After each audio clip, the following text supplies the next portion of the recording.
당신의 마음속에 사랑의 종소리가 정말 대단하십니다. 대단하십니다. 감사합니다. 들리시죠?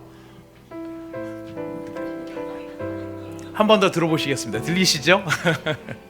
네, 우리 같이 오늘 송구영신 예배를 맞이하여서 우리에게 주신 하나님의 말씀을 같이 읽도록 하겠습니다.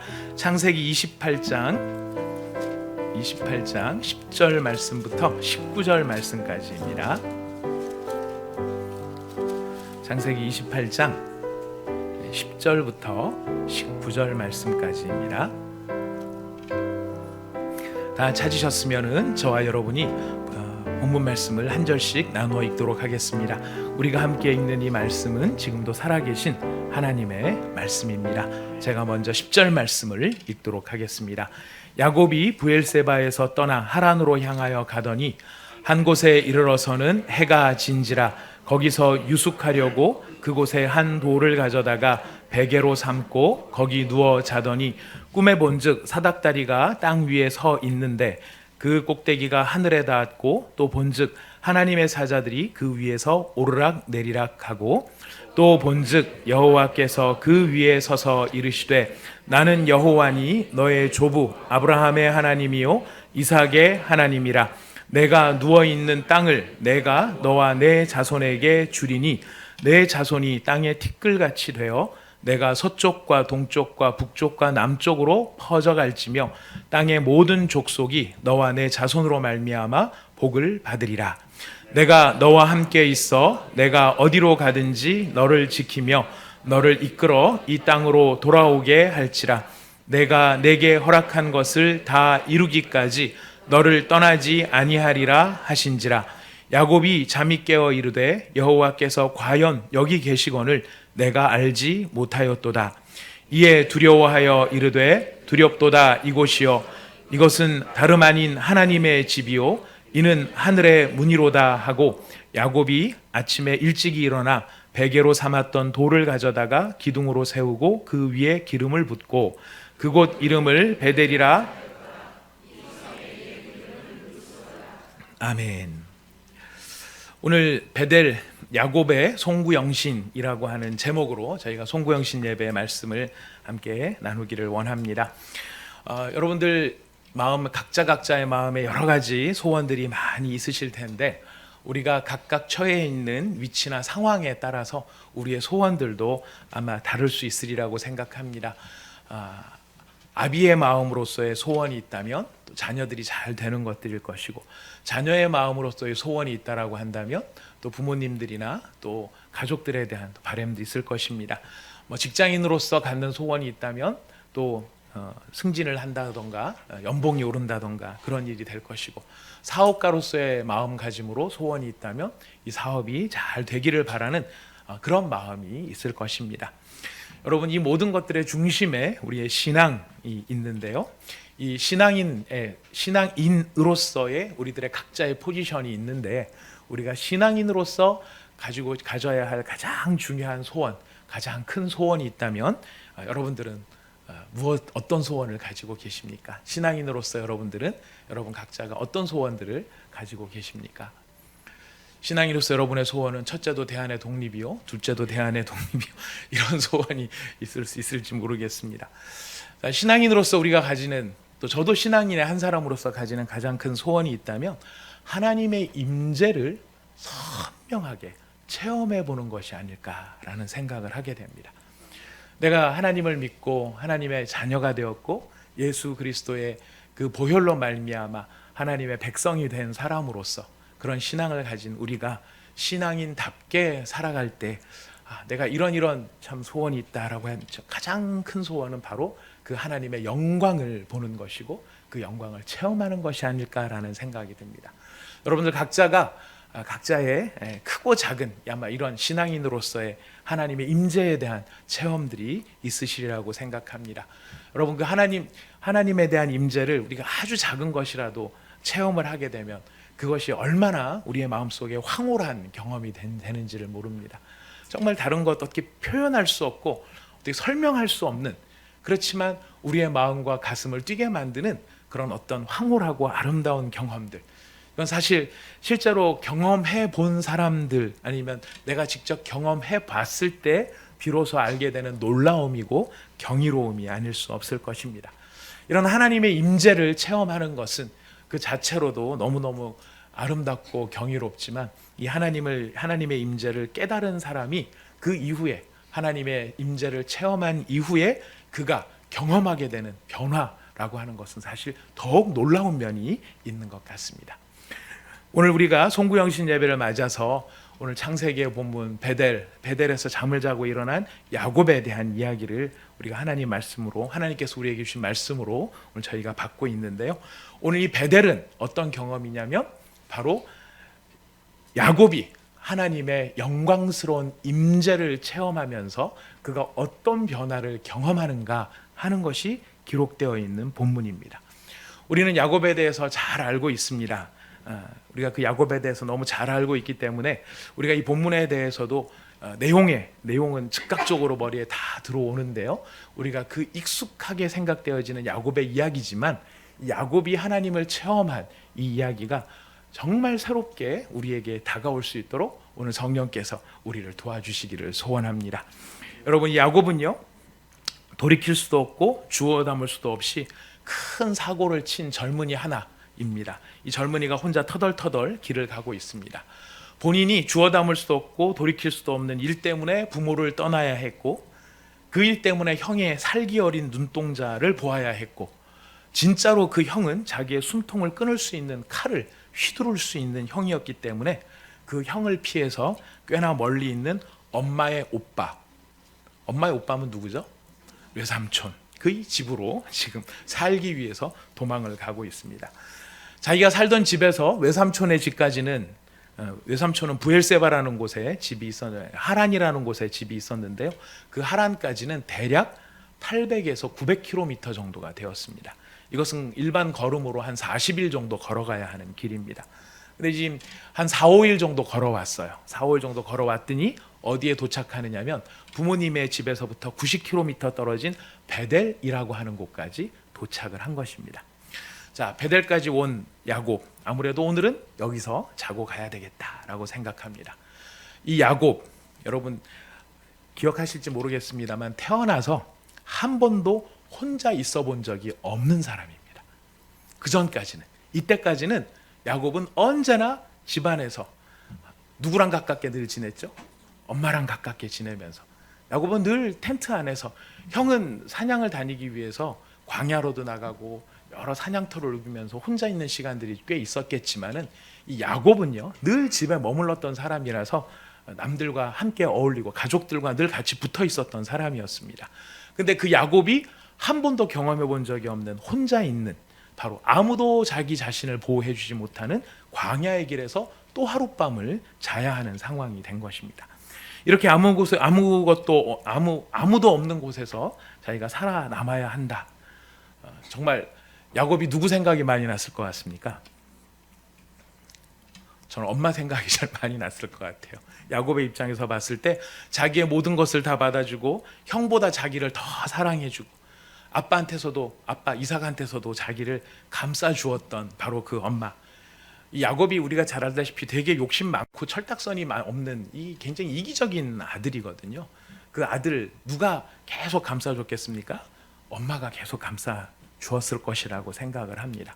근데 그런 어머니로부터도 떨어져서 지내야 되는 이런 상황이 되니까 야곱이 그 외삼촌의 집을 가면서 이 외삼촌은 어떤 사람일까 한 번도 본 적도 없고 성품도 모르는데 내가 엄마 아들이라는 사실을 듣고 나를 잘 맞아줄까 어쩔까 오만 가지 생각이 아마 다 들었을 것입니다.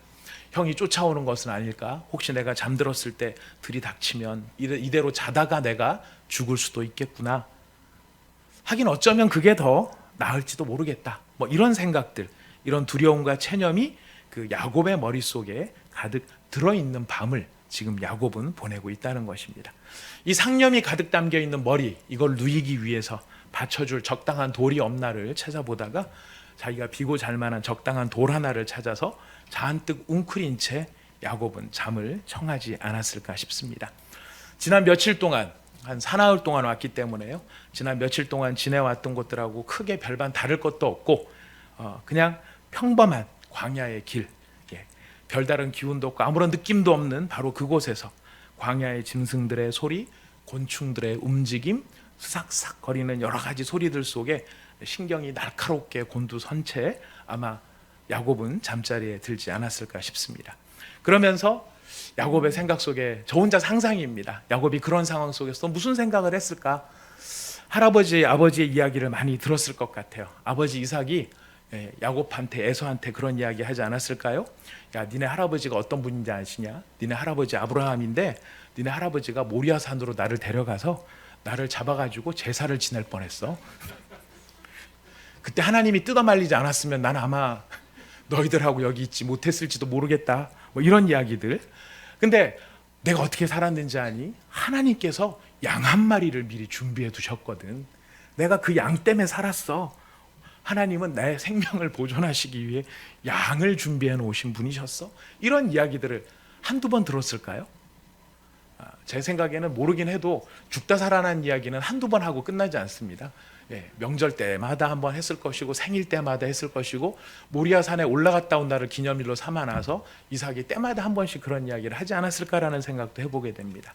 야, 또 내가 니네 엄마 어떻게 만났는지 아니? 원래 니네 엄마가 너 지금 800km에서 900km 떨어진 곳에 하란이 있다고 했죠. 그 800km, 900m 떨어진 곳에서 할아버지 아브라함의 종이었던 다메섹 엘리에셀이 거기 가가지고 기도하면서 하나님이 점지해 주시고 하나님이 정해 주시고 예비해 주신 사람이 니네 엄마야. 하나님은 내 목숨을 위해서 양도 예비해 놓으셨고 하나님은 내 부인을 위해서, 내 결혼을 위해서 아내도 예비해 주셨어. 하나님은 모든 것을 예비해 주시는 분이셔. 이런 이야기들을 아마 이 에서하고 야곱이, 특별히 야곱이 아마 여러 번 하지 않았을까 싶습니다. 그리고 또 어머니 리브가가 또 그런 얘기도 하지 않았을까요? 내가 니네 아빠가 이런 사람이었으면 안 따라왔다. 뭐 이런 이야기들도 했을지 모르겠습니다. 이런 이야기들, 무슨 이야기겠습니까? 하나님이 얼마나 잘 준비하시고 하나님이 어떻게 도와주시는 분이신가 하는 내용들이 이삭의 이야기 속에 들어 있었을 것입니다. 자, 그 이야기를 기억하는 야곱, 뭐라고 생각했을까요? 하나님, 우리 아버지는 잘 도와주셨는데 지금 나는 뭘까? 나는 하나님, 그 하나님은 나하고 무슨 상관이 있을까? 아마 야곱이 지금 이 광야 한복판에서 잠을 자면서 이 척박한 상황에, 외로운 상황에, 두려움이 가득한 마음에 아버지가 말씀하셨던 그 하나님에 대해서 생각하지 않았을지 모르겠습니다. 하긴 내가 봐도 난 그렇게 거룩하시고 깨끗하시고 정결하신 하나님과는 사실 잘 안 어울리는 놈이지. 난 참 사악한 놈이잖아. 거짓말도 잘하고. 내가 뭐가 이쁘다고 나를 도와주시겠어. 내가 벌이나 안 받으면 다행이지. 아마 이런 생각들을 하면서 스르륵 잠자리에 빠졌는지 모르겠습니다. 아무 기대 없이, 아무런 바램도 없이 야곱은 잠에 빠져들게 되었는데요. 잠결의 어느 순간 우리가 잘 아는 것처럼 갑자기 누가 나타나셨습니까? 하나님이 나타나셨습니다. 그의 잠자리에 갑작스럽게, 야곱이 오늘 밤 내가 잠자리에 누워서 잠을 자면 하나님 꿈을 꿀 거야 이러고 잠을 잤을까요? 여러분, 머리는 상상하라고 있는 것이니 상상을 한번 해보셔도 좋을 것 같습니다. 아마 야곱은 아무런 기대감도 없이 그냥 자기 신세만 한탄하면서 처량하게 그렇게 잠자리에 들었는지 모르겠는데 잠결의 어느 순간 갑자기 하나님이 나타나셨습니다. 그의 꿈속에 나타나셨습니다. 하나님의 임재를 체험하는 그 꿈은요, 얼마나 경이로웠는지 하늘이 열리는 꿈이었고 하늘과 땅이 큰 사다리로 연결되어 있는 꿈이었고 그 사다리 위로 천사들이 오르락내리락 하는 꿈이었고요. 그 사다리 끝에 누가 계셨습니까? 하나님이 계시면서 말씀하시는 꿈이었습니다. 그 하나님께서 전해주신 말씀이 얼마나 좋은 말씀인지 정말 꿈 같은 이야기가 아닐 수 없었습니다. 사실이라고 하기에는 너무너무 좋은 말씀. 여러분, 그 말씀도 말씀이지만 하나님이 꿈속에 이렇게 나타나셔서 자기에게 임재하셨다. 여러분, 꿈속에서 꿈꾸시다가 꿈에 뭐 허연 거 하나만 봐도 굉장히 마음이 설레지 않으십니까? 저희 온사랑의 성도님들은 영성이 지극히 청교도적이셔서 꿈속에 뭘 봤다 이런 것도 별로 안 좋아하시는지 모르겠는데, 우리가 마음속에 막 마음이 어지러운데 꿈속에서 정말 뭐 근사한 분이 나타나셔서 내가 너를 사랑한다, 아니면 널 손 한번 꽉 잡아주신다, 이렇게만 해도 우리 얼마나 힘이 나는지 모르겠어요. 근데 야곱은 그 정도가 아니에요. 하나님께서 정말 생시와 같이 뚜렷하게 야곱에게 말씀을 하신 것입니다. 이 경험은요, 이 베델에서의 경험은 이전까지의 야곱의 모습과 이후의 야곱의 모습을 구분해 주는, 그래서 오늘 우리식으로 표현하자면, 오늘 우리 절기식으로 표현하자면은 옛것은 지나가고 보라 새 것이 되었도다 할 만한 송구경신과 같은 바로 그 자리가 바로 이 베델의 자리였다는 것입니다. 이 베델의 경험, 하나님의 임재를 경험하고 난 다음에 야곱의 삶은 극적으로 변화합니다. 여러분, 이 본문에서 야곱이 어떻게 변화되는지 여러분 그 변화가 느껴지십니까? 여러분, 본문을 자세히 살펴보면요, 야곱이 어마어마하게 변해요. 어느 정도로 변하느냐면, 여러분 11절 말씀 한번 보실까요? 11절 말씀, 11절 말씀 같이 읽어보겠습니다. 시작. 한 곳에 이르러는 해가 진지라 거기서 유숙하려고 그곳에 한 돌을 가져다가 베개로 삼고 거기 누워 자더니. 꿈속에서 하나님을 만나기 전에 그곳은요, 여기 보니까 뭐라고 되어 있냐면 한 곳이라고 되어 있어요. A certain place라고 말할 수 있습니다. 부정관사예요. 한 곳, 그냥 수많은 곳들 중에 한 곳이었어요. 근데 그 수많은 곳들 중에 한 곳이었던 그곳이 하나님의 임재를 체험한 다음에 어떻게 변하느냐면 19절 말씀입니다. 19절 같이 읽어볼까요? 시작. 그곳 이름을 베델이라 하였더라. 이 성의 옛 이름은 루스더라. A place가 이제는 이 체험 이후에는 그곳이라고 해서 정관사가 붙은 특별한 곳으로 바뀌게 됩니다. 장소만 바뀌는 게 아니고요. 아까 여러분 11절에 보니까 야곱이 그곳에 유숙하려고 그곳에서 한 돌을 가져다가 베개를 삼았죠. 이것도 그냥 스톤이에요. 작은 돌이에요. 한 돌이에요. 한 돌에 지나지 않았는데 그 하나님의 임재를 체험하고 난 다음에 그 돌은 뭐가 되느냐면 18절 말씀입니다. 18절 읽어볼까요? 시작. 야곱이 아침에 일찍이 일어나 베개로 삼았던 돌을 가져다가 기둥으로 세우고 그 위에 기름을 붓고. 한 돌에 지나지 않았던 돌이 하나님의 임재 후에는 어떻게 변합니까? 기름 부음을 받는 하나님의 집의 기둥이 되어버립니다. 여러분, 이것만 변하는 게 아니에요. 12절에 보면 자, 11절도 같이 읽어보겠습니다. 시작. 꿈에 본즉 사닥다리가 땅 위에 서 있는데 그 꼭대기가 하늘에 닿았고 또 본즉 하나님의 사자들이 그 위에서 오르락 내리락 하고.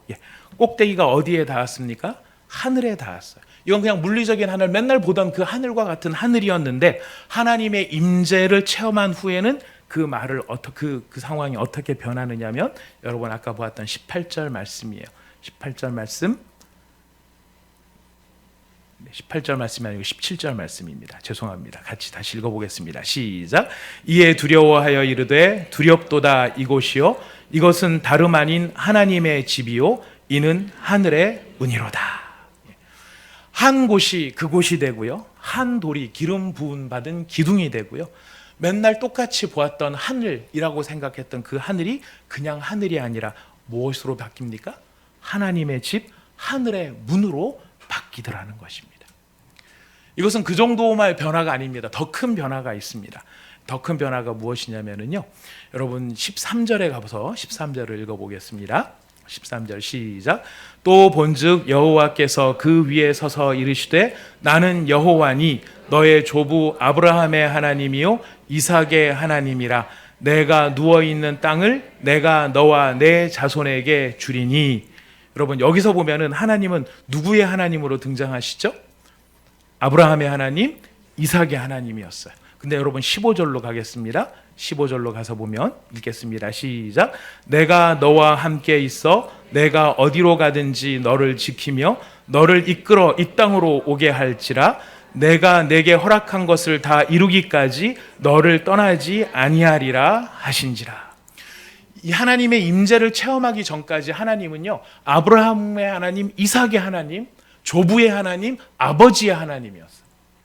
그러나 하나님께서 그 꿈 가운데에 야곱을 만나 주신 이후로 그 하나님은 이제 누구의 하나님이 되는 것입니까? 나의 하나님이 되는 것이.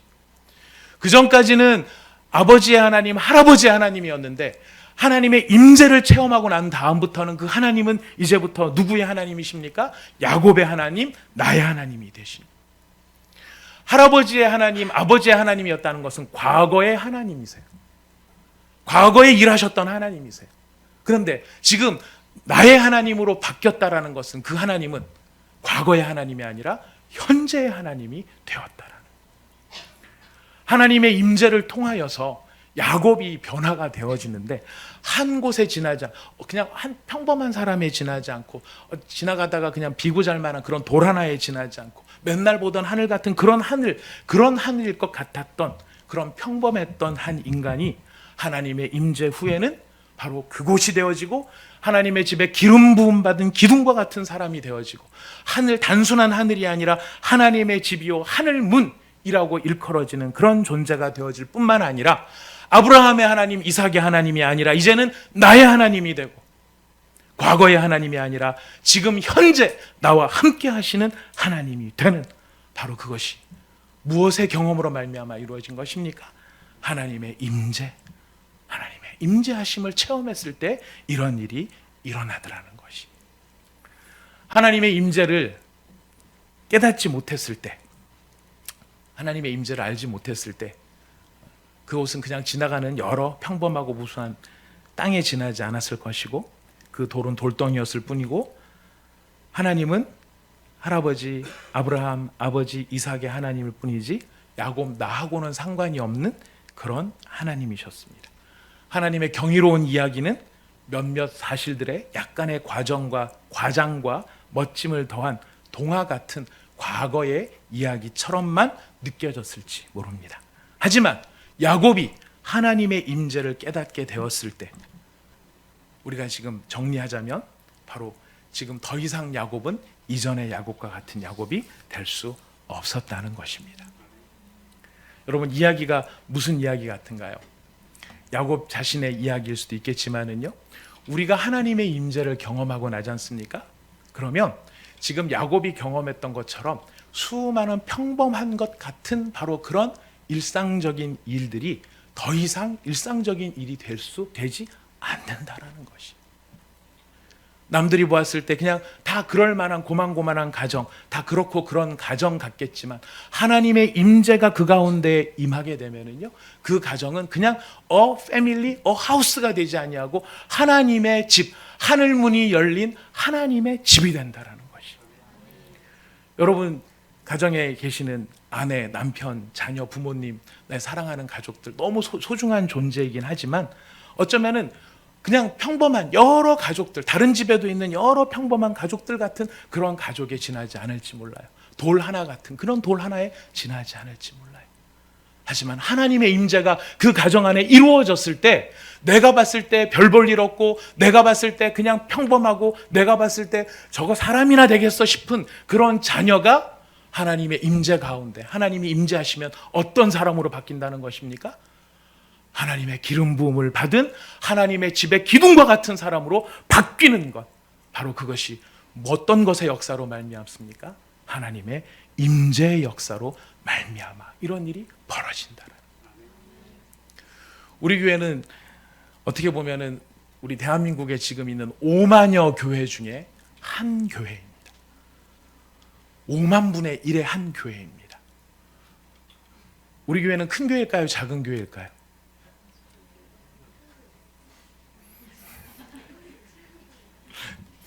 여러분 어떻게 생각하십니까? 우리 교회는 큰 교회일까요? 작은 교회일까요? 작지만 큰 교회, 마음은 큰 교회, 영혼은 큰 교회, 앞으로 클 교회. 네. 예, 우리 교회가요 퍼센테이지로 보면은 작은 교회만은 아니에요. 한국 전체 교회로 놓고 보면 평균적으로 보면은 작은 교회만은 아니에요. 그렇다고 우리의 눈으로 보면은 큰 교회랑 비교해 보면은 크다라고 말할 수 없는 그런 교회죠.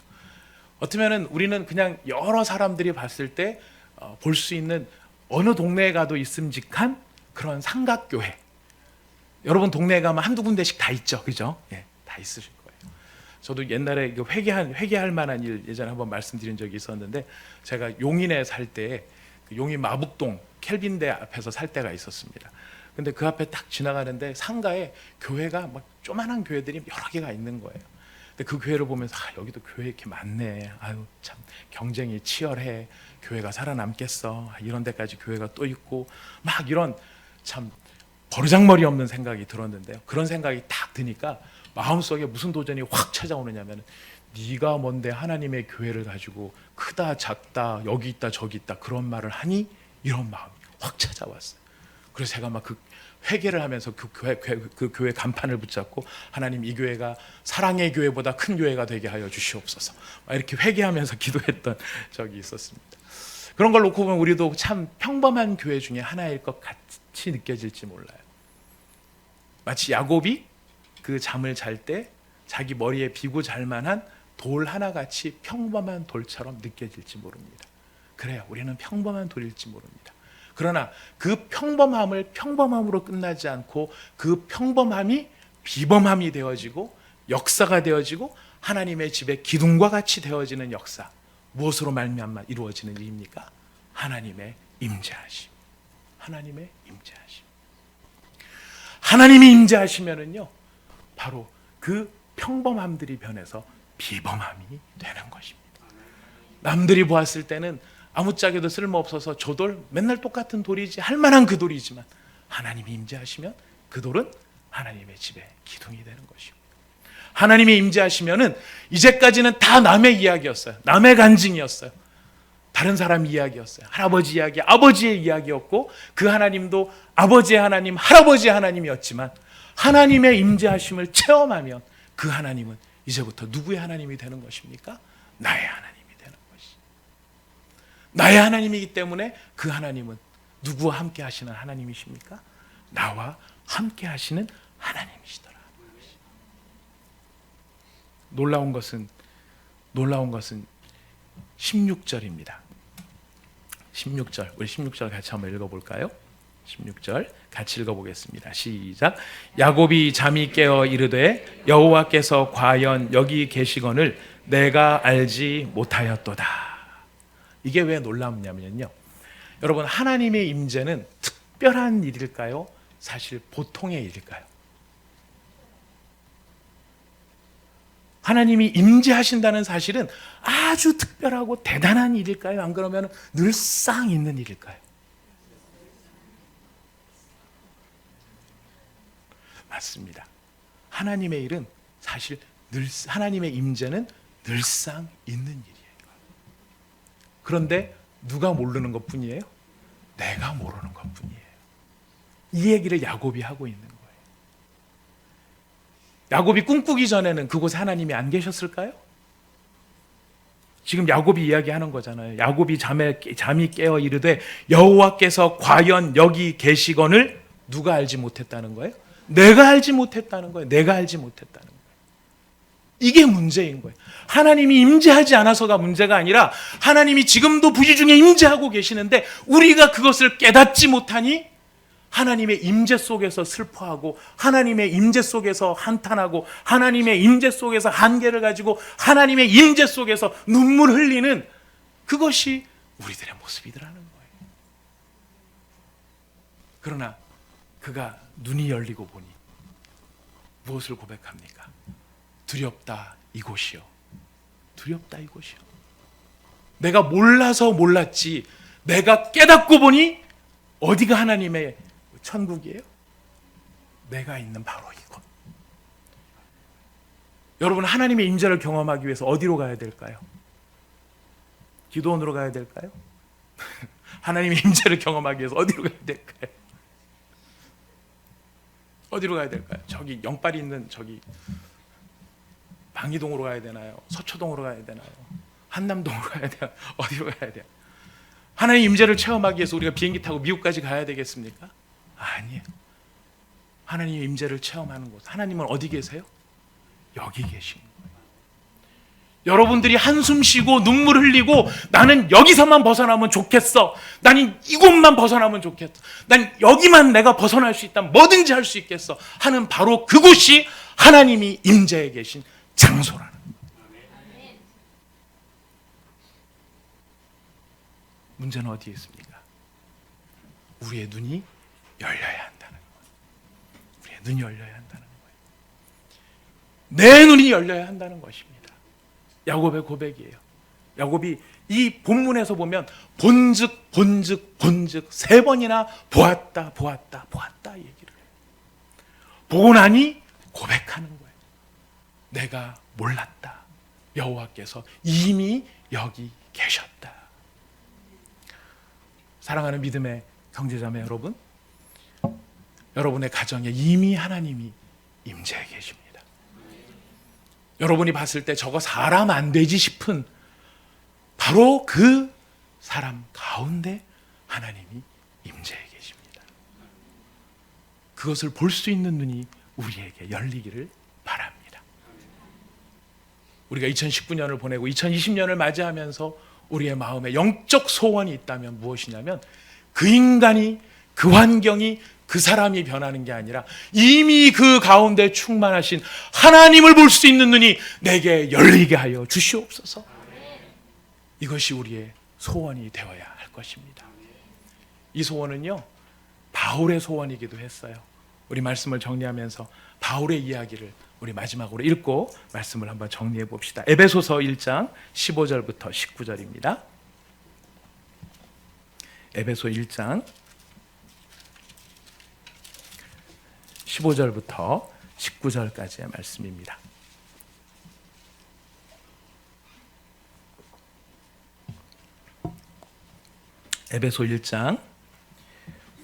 에베소서 1장 15절부터 19절 같이 한번 읽어보겠습니다. 시작. 이로 말미암아 주 예수 안에서 너희 믿음과 모든 성도를 향한 사랑을 나도 듣고 내가 기도할 때 기억하며 너희로 말미암아 감사하기를 그치지 아니하고 우리 주 예수 그리스도의 하나님 영광의 아버지께서 계시와 지혜와 계시의 영을 너희에게 주사 하나님을 알게 하시고 너희 마음의 눈을 밝히사 그의 부르심의 소망이 무엇이며 성도 안에서 그 기업의 영광의 풍성함이 무엇이며 그의 힘의 위력으로 역사하심을 따라 믿는 우리에게 베푸신 능력의 지극히 크심이 어떠한 것을 너희에게로 알게 하시기를 구하노라. 사도 바울이 기도를 하는데 무슨 기도를 하고 있어요? 핵심이 무엇입니까? 여러 번 반복되는 말이 무엇입니까? 알게 해달라는 것입니다. 알게 해달라는 것입니다. 알게 해달라는 것인데 그 알게 해달라는 것에 18절 말씀에 보면 너희의 마음 눈을 밝혀주십시오. 우리의 눈을 뜨게 해주십시오. 영안을 열어주십시오.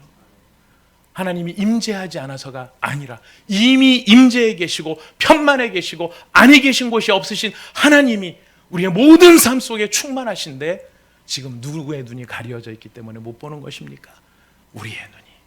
우리의 눈이 내 눈이 가려져서 못 보고 있다라는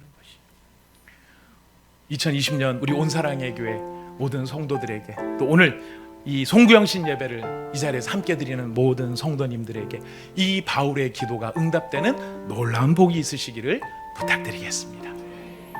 하나님께서 우리의 눈을 열어주시고 하나님께서 여러분의 눈을 열어주시고 그래서 우리의 삶 속에 우리의 가정에 우리의 형제 자매들에게 우리의 가족들에게 우리의 친지들에게 우리 교회의 성도들에게 그리고 이곳에 이미 임재해 계신 그 하나님을 밝히 발견하고 야곱이 변했듯 우리도 변하여 하나님 나라의 귀히 쓰임을 받는 저와 여러분이 꼭 되시기를 부탁드리겠습니다.